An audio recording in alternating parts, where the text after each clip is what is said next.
Well, the government is expected to release the first of its technical notices outlining what would happen in the event of Britain leaving the EU with no deal.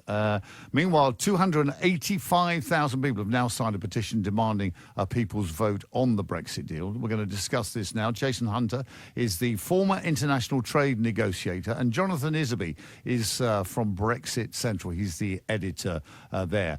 Jason, if I could start with you. I mean, we're going to get these notices later today about what a no-deal Brexit would mean. Are you expecting them to be bad news?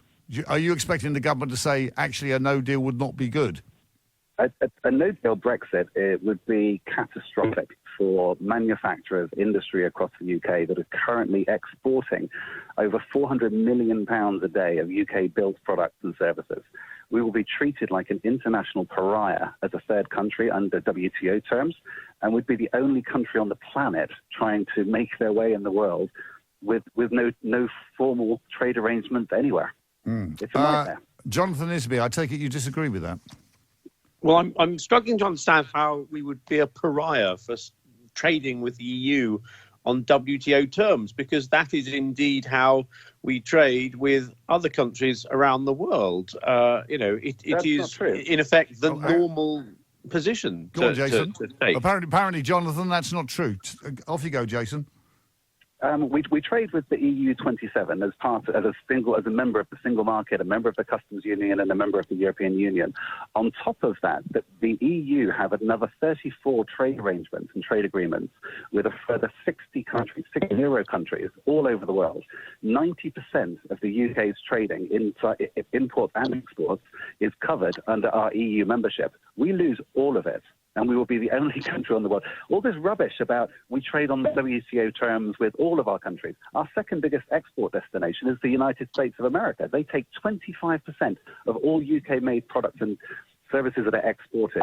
And we have dozens upon dozens of cooperation arrangements between the European Union and the USA.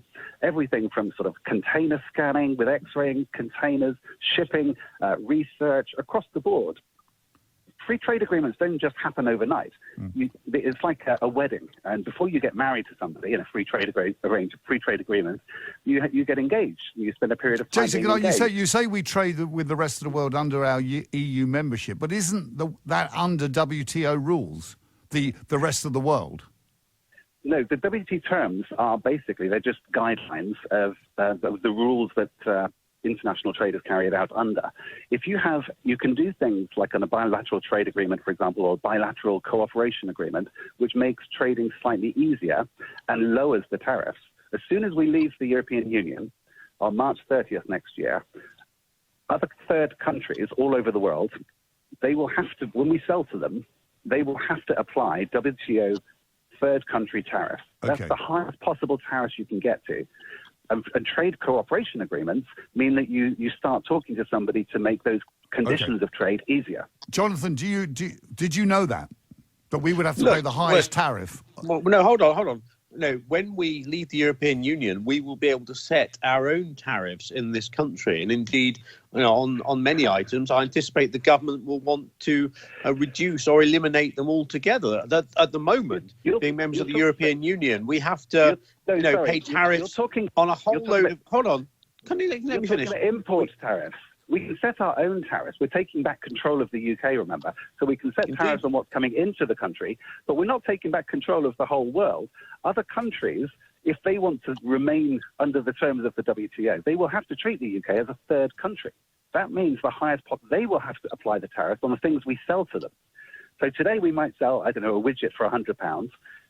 After we leave, they will have to apply a tariff to that, and our customers in Mexico and Japan and Canada, United States, and 60 other countries around the world, plus the EU 27, that widget that they used to pay £100 for will now be 120 or 130. They can still buy that widget for £100 from somewhere else. Jonathan? It will devastate UK exporters. This works both ways. As I was saying, we will have the power to reduce or eliminate import tariffs, which will mean that prices in the shops and the supermarkets for UK consumers should go down, because there's a whole load of items where the European Union has tariffs to protect, Spanish orange growers or French farmers or British farmers industry and British farmers and British manufacturers. And even the Brexiteer, the economist for Brexit, said that if we lower tariffs outside of the EU, bring them down really low, like you're suggesting at Brexit Central, it will devastate the UK farming industry and the UK manufacturing sectors. There are millions upon millions of UK households that rely on those sectors. They rely on jobs in those sectors. Jonathan? And what you're proposing is to destroy them. Jonathan? Now, when we leave the European Union, Jason says that there's many countries that the EU has trade agreements with. What the UK government is doing at the moment is talking to all those countries with a view to replicating. Look at Liam Fox's Department for International Trade. He has 4 consultations going at the moment for new trade deals around the world. One with the Trans-Pacific Partnership, who've already said they don't want to talk to the UK because they're focused on the EU, Australia and New Zealand, and the United States of America. 4 people is who Liam Fox is talking to. Look at the Department of International Trade website. Don't make stuff up. I'm sick of it. Brexit campaign, Vote Leave lied. Leave EU lied. Vote Leave overspent by 10% to get a 2% vote swing. They broke electoral law. Leave EU are taking donations from heaven knows where. If you think that's democracy, if you think that's okay, you don't believe in democracy. You just believe in Brexit. Jonathan, I got to say, Jason he's done trade deals in the past. He seems to know what he's talking about. I should be listening to him, shouldn't I? Well, Jason's making a whole load of allegations about referendum campaigns and trying to undermine the referendum. Well, just results. On the basis of how difficult trade deals are. The Department of International Trade are talking to dozens and dozens of countries about replicating the trade deals that the European Union already has through the UK already has through membership of the European Union, and indeed scoping out new deals that we will be able to do as an independent nation. I regret the fact that Jason has such a negative view of Brexit and a negative view of the UK being able to be in control of its own destiny once again, rather than subcontracting the whole thing to Brussels. Jason? It's this take back control. He can't answer any facts. The thing is, these trade agreements that we've got, the EU have got with other countries, and we have and we enjoy as part of our EU membership today, they will be gone. For example, the EU-Japan trade deal, we cannot negotiate a new bilateral trade agreement with Japan unless Japan have agreed it first with the European Union. So we talk about all these other trade deals, and the same thing with Canada, with the CETA agreement, the Canada-European Union trade agreement. They have to consult with the European Union before they make another giant bilateral agreement with the United Kingdom post-Brexit. This is not going to happen on the 30th of March.